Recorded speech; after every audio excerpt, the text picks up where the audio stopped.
Assalamualaikum warahmatullahi wabarakatuh. Selamat datang kembali di kelas probabilitas dan statistik pada bab distribusi probabilitas distrik khusus. Pada kesempatan kali ini, di video ini saya akan membahas distribusi Poisson ya. Ini salah satu distribusi probabilitas diskrit yang paling banyak digunakan.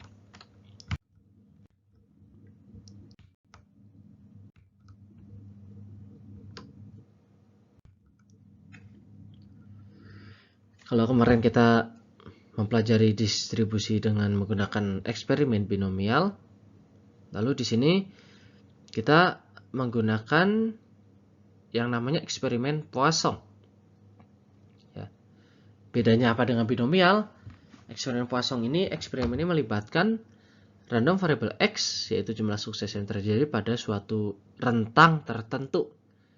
Bisa waktu, bisa luas, bisa panjang, lain-lain. Contohnya, jumlah panggilan yang diterima per jam di satuan kantor, kesalahan ketik per halaman, jumlah transistor yang gagal di hari pertama penggunaannya. Misalkan hari pertama, ntar ada hari keduanya, ada hari ketiganya, hari keempat, dan seterusnya ya. Jadi satu hari bisa kita tinjau 2 hari, bisa kita tinjau 3 hari, bisa kita tinjau 4 hari gitu ya. Lalu jumlah cacat pada satu roll kain ya, bisa kita tinjau 2 roll, bisa kita tinjau 3 roll, atau ya gampangnya jumlah tikus dalam sekian hektar lahan gitu ya, dan lain-lain ya. Pokoknya ada suatu rentang yang bisa kita ubah-ubah jumlahnya itu ya. Nah, inilah yang jadi dasar distribusi Poisson, yaitu proses Poisson. Ada 3 syaratnya, yaitu yang pertama, jumlah suksesnya itu independen antara satu interval dengan interval lainnya. Lalu yang kedua, probabilitas sukses yang terjadi pada interval yang sangat pendek adalah proporsional dengan panjang intervalnya. Lalu yang ketiga, probabilitas sukses lebih dari 1 kali pada interval yang sangat kecil adalah diabaikan. Jadi ini yang ketiga ini hanyalah untuk memenuhi syarat matematisnya gitu ya, untuk penurunan konsepnya. Nah, di sini kita akan lebih mempelajari penerapannya nanti ya. Jadi yang disebut distribusi Poisson dengan syarat yang tadi itu adalah jumlah sukses dalam suatu interval T gitu ya. Suatu panjang interval T adalah kita sebut sebagai Px lambda T ya. Jadi variabelnya X. Nah, ini kita sebut lambda ya, yang lambang seperti ini, lambda T ini namanya.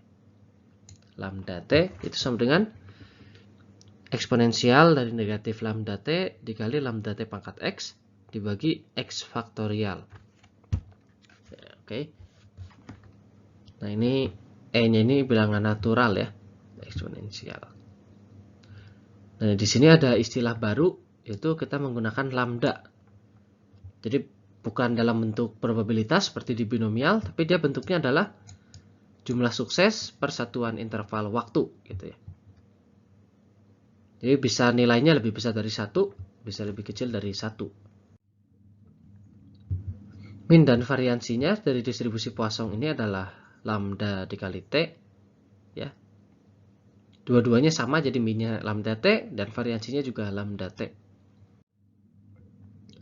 Ini kalau kita lihat ya, garis yang di sini di gambar ini hanya untuk membantu kita melihat jalurnya saja. Semakin besar lambda T-nya, maka distribusinya dia akan semakin bergeser ke kanan, gitu ya. Nah, di sini hanya ada satu parameter ya, yaitu lambda T. Nah, di sini satuannya harus konsisten ya.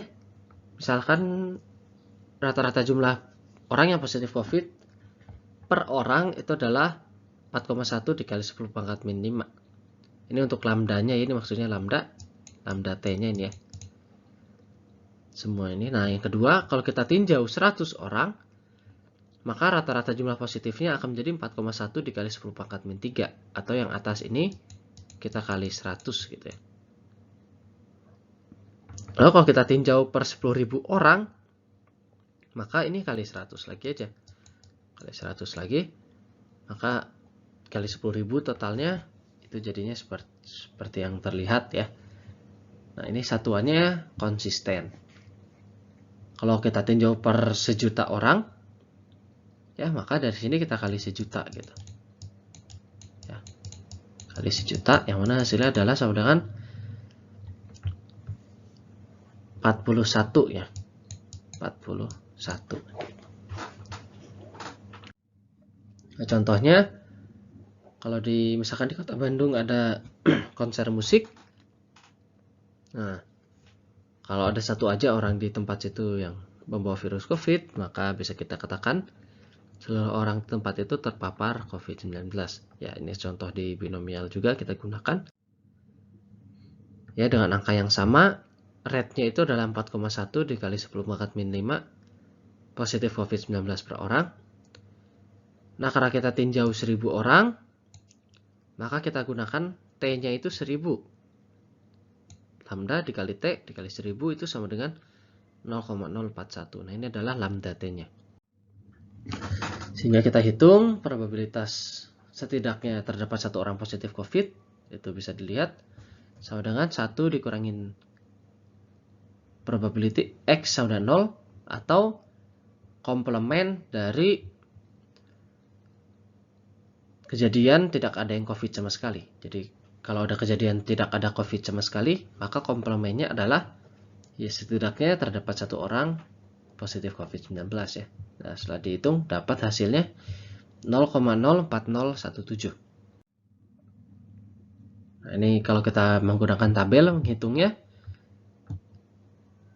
yang mana mu ini min tadi itu adalah lambda T ya, dengan mu berapa dan R berapa. Kita bisa dapatkan nilainya. Nah, sebenarnya sangat mirip ya Poisson dan binomial. Namun perbedaannya ya tadi saja itu. Kalau Poisson itu rentangnya bisa continue, kalau binomial itu tidak bisa. Nah, tapi ada syaratnya juga untuk menggunakan pendekatan binomial dengan Poisson, yaitu syarat yang tadi ya, P-nya itu harus mendekati 0.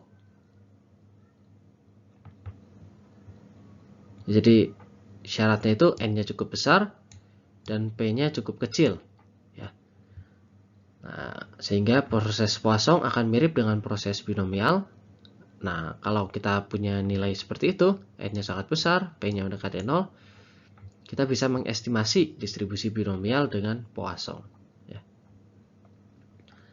Namun jelas yang paling benar terjadi itu adalah yang binomial ya, paling dekat dengan hitungan aslinya. Nah, kalau tadi kita lihat kasus binomial ada 50 orang gitu, yang bagian 50 orang berkerumun. Dari binomial kita dapatkan hasil hitungannya dari 0,002048. Lalu dengan distribusi Poisson kita juga dapatkan hasilnya adalah 0,002048. Jadi sangat mendekati hasilnya ya.